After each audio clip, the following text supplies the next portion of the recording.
Hi everyone, this is Sam Qurashi. I used to be a psychiatric resident in an addiction hospital, and now I'm on YouTube. So this is an extra video that I didn't anticipate to record, but I needed to record it because I was obsessed with the movie Joker. I watched it 3 times, I took 52 pages of notes, I recorded 90 minutes of audio content to flesh out the notes. There's so much I want to talk about. There's so much I want to share about that movie. This is just going to be touching upon different things that I thought would be interesting to share right now.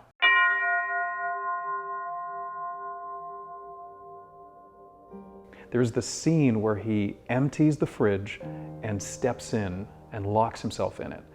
And a lot of people were asking, why did he do that? It seemed like an by the way, I heard and I read that that was something that was not scripted, that he just felt he needed to do as part of that scene, and they kept it there. Now, what's interesting about that is the psychology of it makes perfect sense. There are 2 things that come to mind for me regarding that. The first is the temperature. The fact that he needed to go into the fridge makes me think of how inflamed he is, how much he was burning inside, the fire within. And that indicates the anger and the rage and the frustration that comes with everything he's seeing in his world, everything he's seeing around him, the way people are treating each other, the way people are treating him. And it was natural for him to want to cool down from that inflammation, that fire. The people that have anger issues have that. There's this fire, this burning sensation. So that's the first thing. The second is the isolation. He needed to isolate himself. And it's interesting that he chose the fridge because it's an unusual place to isolate yourself. People would not look for a human there. So one of the things that I am fascinated by is, why did he even want to isolate himself? 3 things come to mind. The first is he wanted to detach from the overwhelm, the overstimulation of everything that's happening around him. Visual, auditory. We live in a world right now where there's so much noise, there's so much visual stimulation, and it's very, very stressful. And given his condition, that just amplifies the whole thing. So he needed to isolate himself from that. That's one possibility, or one possible one in addition to the other 2. The second, I would say, would be related to emotions. He's been abused his entire life.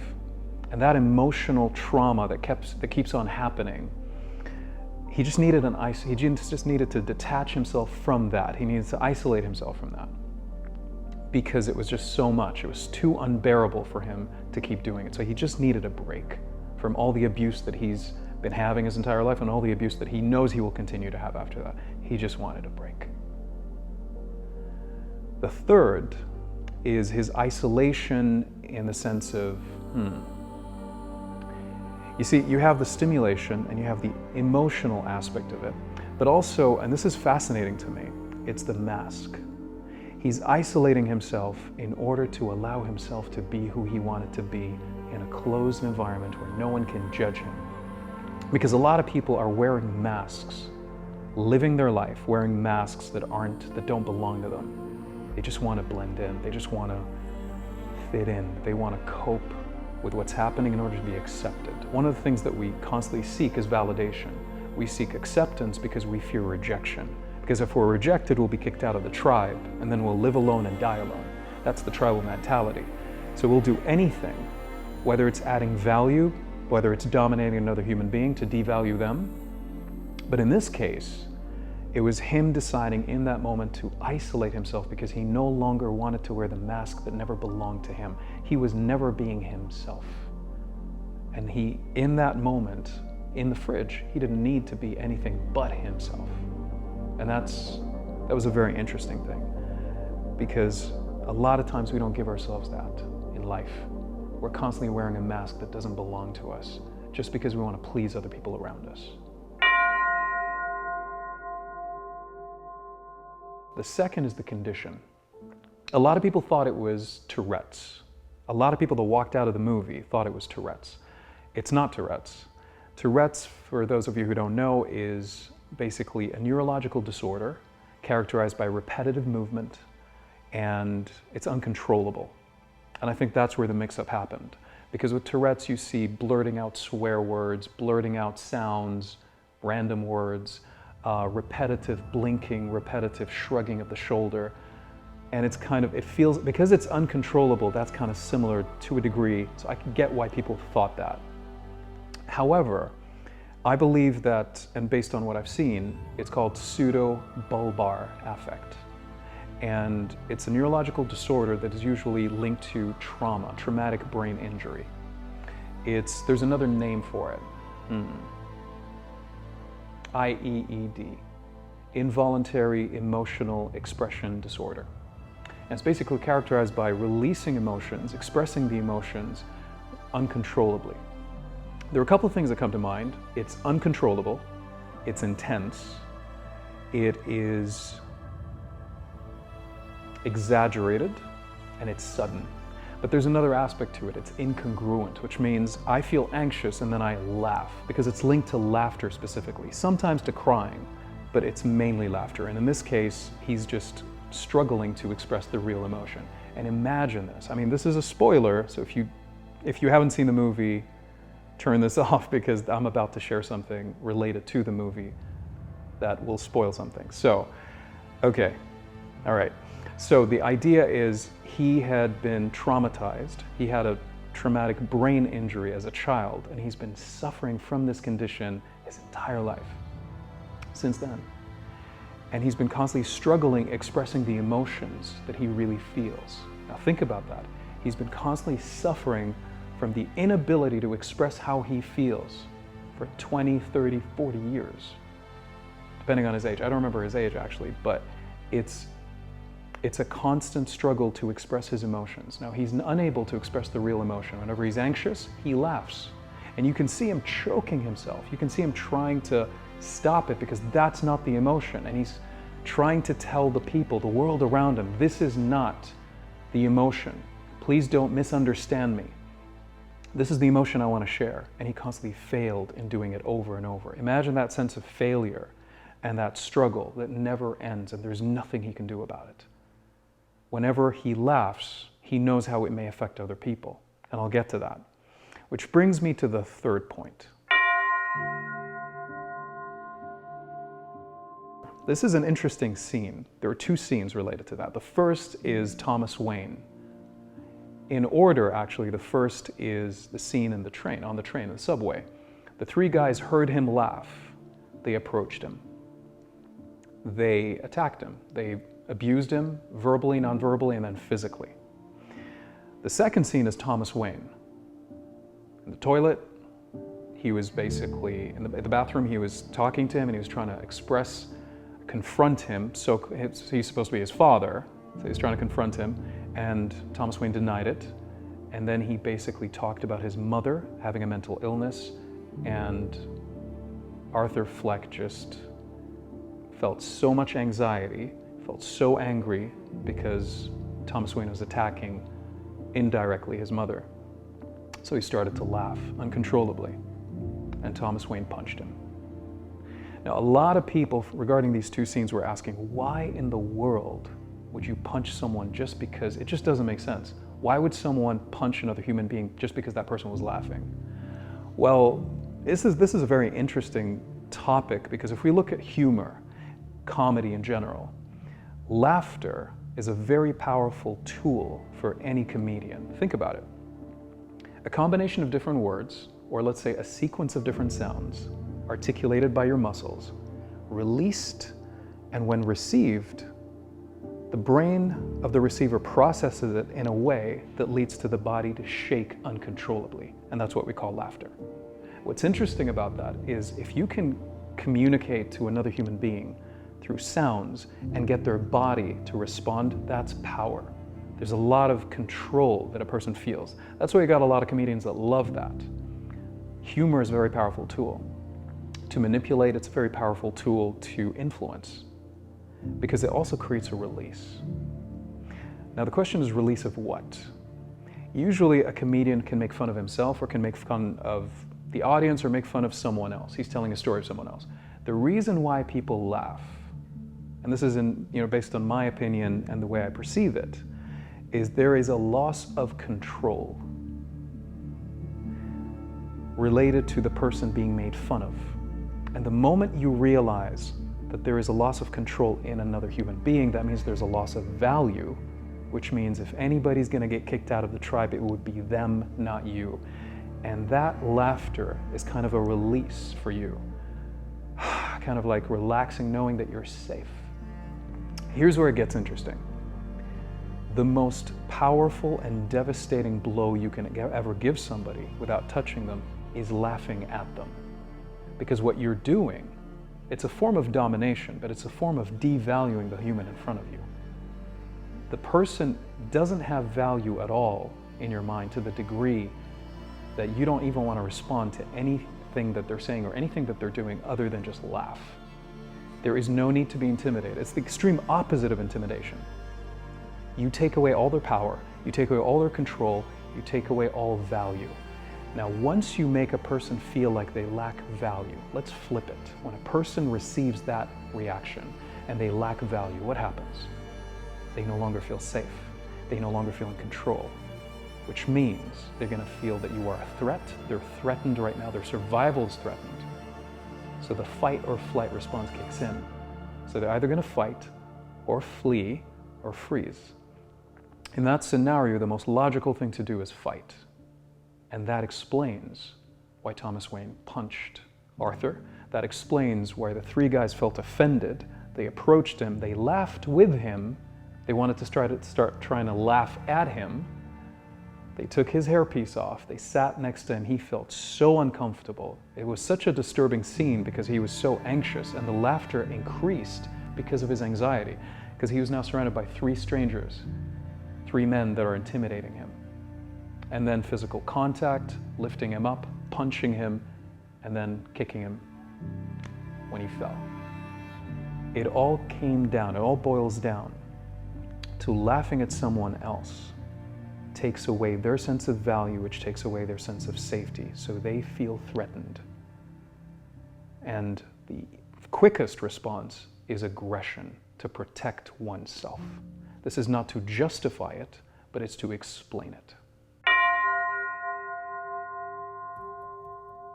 Psychosis has been displayed in so many different areas during the movie, but one of the things I want to touch upon is the umbrella of psychosis. Schizophrenia, psychotic disorders in general, delusional disorders. Psychosis, in a very simplistic way, involves a distortion of a person's reality. It's a mental illness characterized by a distortion of a person's reality. That's pretty much it. So if I were to break it down, there are like 5 elements within the criteria, but the 2 most common elements there are hallucination and delusions. Hallucinations and delusions, a lot of people would, I received this question several times, what's the difference between a hallucination and a delusion? A delusion is a false, unshakable belief. It's a belief. It's a false, unshakable one. A hallucination is basically a sensation or a sensory perception of something that isn't there. In other words, an auditory hallucination is hearing something from the outside world that isn't actually there. No one else can hear it but you. A visual hallucination, something you see that no one else can. Olfactory, something you smell. Gustatory, something you taste. Tactile, something you feel on your body. And there are certain symptoms related to certain drugs that cause tactile hallucinations. You feel that there are ants on your body. But that's a topic for another day. The idea is that's the difference between delusions and hallucinations. And to give you a perspective related to delusions versus beliefs, let's say you have, okay, person A, person B. Person A offers person B a glass of water. Person B believes that person A is an enemy and wants to hurt him. So he assumes that the glass of water contains poison. Person A wants to prove to person B that it isn't poisonous, so they drink. They take a couple of sips. Person B is convinced. They drink the rest of the glass, or the water within the glass, and everything's fine. If person B had a delusion, not a belief, what ends up happening is even if person A drinks from the glass, person B, because it's a false, unshakable belief, would think of all the possible reasons to justify why that person is still an enemy, why that glass of water still has poison. So he would assume immediately that guy took an antidote. for the poison, and he still wouldn't drink. That's the difference between a belief and a delusion. There are two examples I can mention. One's related to Arthur and the others are related to his mother. By now, if you're still watching, I'm going to continue to mention spoilers, but one is Arthur has been visually hallucinating and seeing and hearing a girlfriend that didn't exist. The woman did exist, but the fact that she was his girlfriend did not. He was seeing something that wasn't there, hearing something that wasn't there. In terms of delusions, his mother believed falsely, or so they say, and that's something we can talk about in the next video. Let's say it was a false, unshakable belief that Thomas Wayne loved her, that Thomas Wayne couldn't be with her even though he loved her, and that Arthur was his son. That's a delusion. And no matter how much evidence is provided, even if there's a documentation, even if there's a report, a medical report, she's not going to believe it because it's a delusion. So that's an example of both. One thing that's really important to mention here is there was a moment where Arthur walked into his so-called girlfriend's apartment, started touching the wall, started touching the furniture. And it was a very interesting moment because it was a moment of transitioning where he was touching furniture, touching items and objects to connect with the reality he created, to confirm whether it was true or not. It was a very interesting scene. And it's because when you have that, it's hard for you to tell what's real from what isn't, because everything looks real, everything sounds real, everything feels real. One more thing to add related to mental illness as a whole is mental illness, in a nutshell, is an adaptation to overstimulation, to pressures that cannot be controlled. Mental illness occurs because of an adaptation to something, and a lot of people don't look at the adaptation. They just look at the genetic predisposition. The truth is, for the genetic predisposition to kick in, you have a lot of other factors, including daily pressures, life pressures, stresses. Just because you have the genetic predisposition to something, to an illness, mental illness or physical illness, doesn't mean you're going to get it. There's a set of criteria, a set of things that need to happen, a set of factors that need to exist in order for the activation to take place, for the gene expression to kick off the cascade leading to that. And in a way, mental illness is an adaptation to stresses that cannot be controlled or contained. It's like a balloon inside people that keeps inflating, and then there's a moment where it just pops. And when that happens, suddenly something happens as an adaptation. Psychosis is an adaptation. Depression is an adaptation. It's a way to look at the world in a way to protect you, even though it's not actually protecting you, but it creates the illusion. If you have a grandiose delusion that you're an important human being, it's to make you feel safe. Safety is at the heart of everything we need. And if we don't feel safe, it's hard to be happy. Which brings me to the final point. There's a line close to the end of the movie where he was sitting next to his mom in the hospital, and he looked at her and he said, "I haven't been happy 1 minute of my entire life." And what's interesting about that is the first thought that I had when I watched it was, how can someone be happy with so much pressure, so much stress, so much suppressed emotion within them? Because if you think about it, emotions in general, if you want to be happy, you need to have the space for happiness. You need to have the space for joy. You need to have the space for all these positive emotions. But if the room in your mind is filled with a lot of negative emotions from something that keeps coming, or from emotions that you've never released in your life, you kept on suppressing it, there's no way for you to be happy because there's no room for it. The most important gift we can ever give ourselves is releasing the emotional impact of the traumatic experiences we've had, to release emotions on a regular basis, to let it out. And there's so many ways of doing it, and that could be a topic for another day. But the idea is a lot of people distract themselves from feeling certain emotions. They deny the existence of these emotions. They forcefully suppress it because it may be perceived as a sign of weakness and vulnerability. But all they're doing is they're carrying weights they were never meant to have, because emotions were never meant to remain. Emotions are like it's a leaf that passes. It's like you're standing in the middle of a river and there's a leaf passing. It's not meant to be tethered to you. And at the same time, I guess another metaphor would be, think of emotions, negative emotions, as like a bullet that we receive. If we're normally transparent, and as the bullet passes, we're not going to feel it. The problem is we tense up in the presence of emotions, and that traps the bullet inside of us. And we feel it because we resisted it. And because we trapped it, that bullet is now leaking poison. And it will continue to leak poison for years and decades to come until we decide to release it. Even if we haven't released it when it happened, it doesn't mean that we can't release it right now. So the first step to feeling happy is to create the space for happiness, the space for joy, by releasing the emotional impact of the traumatic experiences you've had. I hope you enjoyed this video. And if there are any comments regarding this video, any videos, future videos you'd like me to comment on, the psychology of something, or a character, movie, or show, or anything, please comment in the section below. And I wish you an amazing morning, evening, afternoon, night, wherever you are. Bye for now.